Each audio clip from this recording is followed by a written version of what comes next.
Thank you, Mr. President, once again. Distinguished colleagues, it is important to note that the removal of fuel subsidy has adversely affected the general prices of goods and services within the economy, with a very high rate of pass-through inflation. Electricity is one of the primary factors of production. An increase in electricity tariffs, as currently proposed, will increase the problem of the inflation and compound Nigeria's inflation crisis.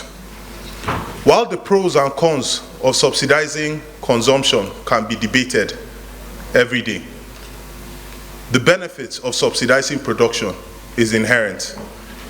Vast multiplier effects in the local economy. I would like to back the motion, which was co-sponsored by myself and aptly read by Senator Yunus Akin today, by calling on the federal government to intervene as a matter of urgency to halt this proposed increase in tariffs.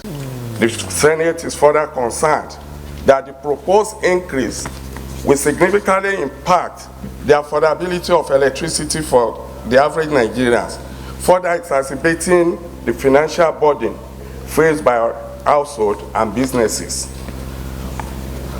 That less than 1 week time frame window provided by National Electricity Regulatory Commission for comments from all relevant stakeholders is too small for any meaningful engagement.